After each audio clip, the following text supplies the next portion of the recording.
Chers amis, bonjour. Je suis heureux de vous accueillir à nouveau sur ce plateau de vitamine B. Et aujourd'hui, nous avons un visiteur intéressant, un ami. Il s'appelle Ali. Donc vous avez compris, il est arabe. Ali Gaider, qui vient du désert du Sahara, dans le sud de l'Algérie. Bienvenue Ali. Bonjour et merci pour le mot bienvenue. Je suis très heureux de t'accueillir et dans ta profession, tu es agriculteur. Et là, au milieu du désert, tu es agriculteur. Comment est-ce possible? Tout est possible avec Dieu, mon cher Eric. Oui. Et il faut simplement travailler. Et Dieu a dit, il faut l'homme qu'il travaille s'il veut manger. Oui. Et toute la terre, elle appartient à Dieu. Et Dieu l'a béni le travail. Ça serait dommage de ne pas en profiter. Même dans le désert, dans des conditions arides et difficiles, on peut faire sortir l'eau, parce que c'est Dieu qui le permet, et de planter des graines. Et ces graines donnent de la vie, donnent à manger aux populations qui la travaillent. Alors on va y revenir, ce sera intéressant de t'entendre comment ça a démarré. Mais tu nous as proposé un verset que je vais lire, puisque c'est l'émission Vitamine B, donc Bible. On va commencer par un texte de la Bible. Et il est dit dans Genèse 2,15, « L'Éternel prit l'homme et le plaça dans le jardin d'Éden pour le cultiver et pour le garder. » Alors dis-moi, pourquoi est-ce que tu as choisi ce texte? Quelle importance a-t-il dans ta vie? Eh bien, ce contexte, ce verset biblique me montre que Dieu, dès le départ, qu'il a dit à notre Père, à nous tous, Adam, qu'il faut travailler. Travailler. Ouais. Donc, et d'en prendre soin, de faire de la terre un jardin, un grand jardin, où il fait bon d'y vivre, et non pas d'habiter les uns sur les autres comme on voit dans les villes, ou de faire de l'agriculture intensive, avec énormément de produits chimiques qui sont mortels pour la population. Et on voit les dégâts que ça fait dans les pays où on va à l'agriculture intensive. Et toi, tu veux faire autre chose? Amen, je voudrais faire quelque chose. L'agriculture de mes grands-parents, de mes aïeuls, Ouais. était vivrière, elle nourrissait la population, elle avait d'un goût succulent, agréable, et ça ne coûtait pas cher aux populations locales. Ni aux paysans, ni aux populations locales, ni en maladies, rien. C'était que des produits basés de la terre, à la terre. Mais comment est-ce que tu peux faire au milieu du désert, faire pousser des légumes pour nourrir son monde? Eh bien, il y a de l'eau, il faut simplement retrousser les manches et travailler. C'est-à-dire? Travailler, donc chercher d'abord l'eau, faire le puits, une fois que le puits est fait, de faire son premier périmètre de culture vivrière. Donc il y a de l'eau. Il y a de l'eau et en très grande quantité et des bonnes choses. Je ne vois pas pourquoi en Australie ils sont arrivés à le faire, en Amérique, en Californie, dans des conditions arides, plus arides que chez nous, en Libye, dans les Émirats, en Israël, qui étaient les pionniers. Ouais. Et maintenant, nous on n'arrive pas en Algérie. Attends, c'est un monde. Alors toi, tu vas changer ça? Non, je ne veux pas changer ça. Non, je travaille à mon niveau. Et les Algériens le font aussi. Il y a combien de temps que tu as commencé? J'ai commencé depuis, donc j'ai eu le terrain, donc il y a 3 ans. Donc j'ai planté les premiers palmiers, qui donnent du fruit déjà, qui commencent à donner. Maintenant, je passe à la deuxième phase, maintenant c'est du vivrier. Je vais les prochaines semaines donc planter l'équivalent de 2,5 hectares de légumes pour ce printemps et cet été, et qui doivent nous permettre de vivre. Et qu'est-ce que c'est comme genre de légumes? Des livres locaux, des pastèques, des tomates, des poivrons. Voilà, donc c'est des choses qu'on a besoin tous les jours. Voilà. Et tu vas aller les vendre au marché, etc. Il y a le marché local. Voilà. Donc je ne pense pas expédier ça chez les locales de la distribution. Non. Il y a un marché local sur place. Les gens connaissent les bons produits. Ils mettront le prix, mais ils l'auront. Voilà. Et puis, pourquoi est-ce que tu as commencé cela? Parce que c'était ta profession, donc tu as eu à cœur de revenir chez toi et là de t'installer? Il y a de ça. Effectivement, j'ai une formation agricole au départ, qui était poussée.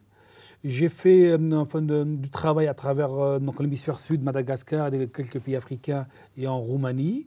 Et je dis, ça serait dommage que j'ai capitalisé toutes ces connaissances, de ne pas en faire profiter mes frères et sœurs algériens. Voilà. Donc en sachant qu'on va sur une agriculture respectueuse de l'environnement. On parle alors aujourd'hui de l'écologie, de l'environnement. Dieu en a parlé dès le départ. Il faut travailler, cultiver le terrain, mais il ne disait pas avec des produits autres. Donc je ne vais pas faire de publicité pour des marques de distributeurs, mais avec les moyens que l'agriculture que faisaient nos grands-parents il y a 50 ans, 60 ans en arrière, les gens mangeaient à leur fin, il y avait des fruits et légumes en quantité et de qualité, et à des prix abordables. C'est de dire que pour permettre à mes amis de vivre et de vendre leurs produits à des prix abordables sans pouvoir chercher ailleurs. Et les gens savent le faire. C'est un b.a.-ba simple.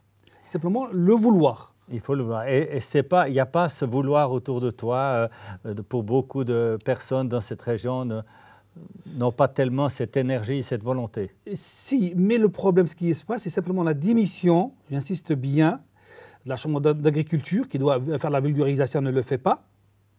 Soit elle n'a pas les moyens, soit elle ignore tout cela.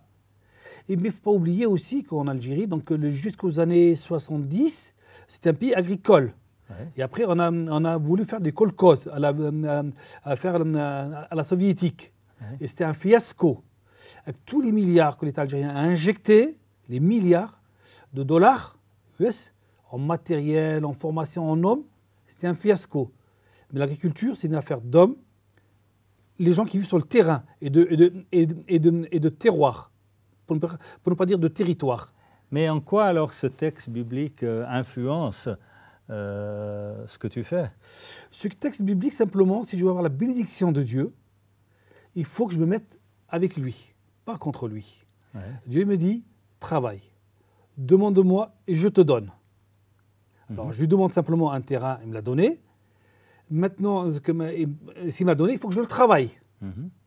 Je ne veux pas dire la parabole des talents, la multiplication des talents. Non, il me donne une mission, c'est de travailler, non pas simplement de planter des arbres, mais de travailler ce jardin qui lui appartient. Ce n'est pas le tien, c'est celui à Dieu. C'est à Dieu. Je suis là, je suis un ouvrier, je me régale, je prends du plaisir dans ce chantier, dans ce travail, avec une amplitude d'horaire qui est très large, qui est très énorme, et qui est beaucoup d'heures de travail, mais c'est de la joie, de la satisfaction. C'est du bonheur. Mais qu'est-ce que tu apportes de plus que tes voisins qui font peut-être un travail similaire? J'apporte parce que simplement, je n'utilise pas des produits chimiques, chimie morte. Voilà. On est tous des chimies vivantes, ouais. Que ce soit nous, les végétaux, le monde animal. Et la terre, elle vit aussi. Alors, en amenant de la chimie vivante, la terre, elle peut se régénérer et permettre qu'on puisse vivre assez longtemps. Moi ou ceux qui vont venir après moi, ce n'est pas un problème. C'est une chimie qu'on peut produire sur place, qu'on n'achète pas. Et mes amis, ou mes voisins, eux, ils l'achètent au marché, au souk. Ouais. Les intrants, tous les produits chimiques. Et ça, ils ont des bonnes rentabilités? Ils ont des bonnes rentabilités, mais quand ils calculent tout ce qu'ils ont acheté, le ratio est très mince, si ce n'est pas négatif. À ce point-là? À ce point-là. Parce que ça vient de loin, les coûts de transport, les coûts du produit. Et puis la productivité n'est pas plus importante que la tienne? Ça n'est pas plus importante. En travaillant peu, mais bien que beaucoup. Et est-ce que c'est uniquement pour toi que tu développes cela, ou bien est-ce que tu penses aussi donner du travail à des personnes autour de chez toi? L'objectif, donc moi, la vision que j'ai, c'est simplement pour moi, mais en même temps pour mes voisins qui veulent apprendre. C'est un lieu de vulgarisation. Ah. On en a en agriculture paysanne, je ne veux pas dire écologie, je veux pas dire biologique, paysanne, une agriculture pure et dure. Cela leur permettrait à eux de revenir à cette agriculture en mettant du fumier d'animaux, donc sans chercher d'autres produits, en produisant certains produits, parce que nous avons tous les éléments sur place, on peut les produire, faire notre propre engrais à base de verre. Ça peut leur permettre, eux, d'abord, de faire des économies, c'est bon pour leur portefeuille, bon pour leur santé, et bon pour le produit qu'ils vont écouler au marché. Mais est-ce qu'on pourrait dire alors que tes cultures, c'est des cultures bio? C'est un terme commercial que j'aime pas trop, mais je préfère mieux dire une culture paysanne. Une culture paysanne. Paysanne. Mais ça veut dire... bio aussi, mais bio... Dans ce que les gens disent, on pourrait dire c'est bio, mais voilà. Non, bio, parce que simplement ça ramène à un cahier des charges, voilà. À des contrôles, à cette chose. Je suis pour, mais il faut que je paye encore pour contrôler mes produits, pour les vendre en marché. Ça fait des plus pour le consommateur. Voilà. Donc il est assez raquetté à ce niveau-là, je préfère un peu moins. Voilà. Voilà. Alors c'est des produits qui sont sur place, il n'est pas question de les vendre sur d'autres marchés, de les emmener à plus de 100 km de chez nous. Ça reste dans le coin, et un bassin. Et en quoi, alors, puisqu'il est dit ici que c'est Dieu qui a placé l'homme, en quelque part Dieu t'a placé là, quel est l'élément supplémentaire? Quel est ton avantage d'avoir Dieu dans le coup avec toi?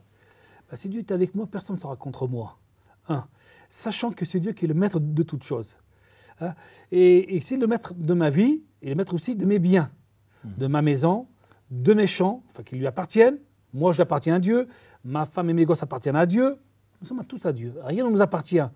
On croit, on est en fanfaronne sur terre. J'ai. Tous ceux qui ont des buildings, qui avaient des actions, ils sont partis. Qu'est-ce qu'ils en ont fait? Ceux qui mettent leur valeur. Nimrod, qui a voulu faire une grande tour, il y a eu le mélange des langues. Nebuchadnezzar, qui a fait des jardins suspendus à Babylone. Qu'est-ce qui est devenu Babel? C'est encore un désert jusqu'à présent. Ouais. Et pourtant, on est à 80 km de Bagdad. Voilà. Donc, voilà. Et tous les hommes qui ont voulu s'opposer à Dieu, ils sont cassés les dents. Pharaon et bien d'autres. C'est l'histoire passée. Et l'histoire moderne, pareil aussi. Pour toi, quels sont alors tes objectifs pour ces 10 prochaines années, par exemple? Avec Dieu, qu'est-ce que tu vas faire dans le désert du Sahara? Dans le désert du Sahara, je vais encore développer et prendre des chômeurs avec moi, dans leur apprendre le abécédaire du petit maraîcher. C'est un travail simple, facile, mais dans lequel ils peuvent très bien vivre. Quand ils finissent leur module de formation pratique, tu vas les prendre quoi, 1 année, 2 ans? 1 an et demi, ouais. Entre 12 et 18 mois maximum. Voilà. Et après ça, je vais les aider, on va travailler ensemble pour qu'ils trouvent un bout de terrain, qu'ils s'installent. Ils prendront des végétaux, des grains que je leur donnerai, que Bethel leur donnerait, donc que notre structure que leur donnera, quelques poules, quelques chèvres, quelques brebis. Ils auront leur capital qui commence. D'autant plus que l'État algérien aide ceux et celles qui veulent s'installer. Ah oui? Ah oui. Il y a des subsides et tout ça. Il y a de l'aide à ce niveau-là. Non. Mais simplement, c'est cette population qui soit par ignorance, ou simplement il y a un marathon du combat qui est très terrible pour arriver à tous les échelons, et une papasserie qui est terrible, qui les freine. Donc, en conclusion, ce qu'on peut dire, c'est que tu comprends qu'on est ici sur Terre parce que Dieu nous y a placés et que Dieu veut nous donner de cultiver la terre là où on est, de travailler et qu'il y aura la bénédiction qui va en découler. Même si on est au milieu du désert où apparemment aucune culture n'est possible, avec Dieu, tu dis c'est possible et il y a de l'eau qui est trouvée. Il y a de l'eau, tout est possible avec Dieu. Rien n'est impossible pour nous parce qu'on s'est fait des freins. Il y a des autres endroits, quelque part, donc on le voit dans le Ténéré, on le voit dans le Tibesti, il y a des oasis qui sont là. C'est fait. Parce que ces hommes et ces femmes, ils ont une crainte de Dieu et ils travaillent dans ce sens-là. Ils travaillent dans ce sens-là. C'est vivrier, donc je vois même dans l'extrême sud algérien, où les conditions sont plus dures encore, et il y a des familles qui vivent, et très bien. Très bien. Là, tu nous étonnes, hein? Ah non, mais il faut le voir. Et je vous invite à faire un petit voyage, de venir nous rendre visite en Algérie, ou pas à l'extrême sud algérien, parce que c'est pas pour l'instant, mais ça viendra dans un temps proche, mais de venir voir ce qui se fait. Avec les moyens du bord, on peut vivre. Merci beaucoup, Ali, pour ce partage. J'espère qu'on se reverra prochainement. Pour vous, chers amis, je vous quitte. Nous vous quittons. En effet, nous allons bientôt nous retrouver sur ce plateau de Vitamine B pour une prochaine émission avec un prochain visiteur. Au revoir.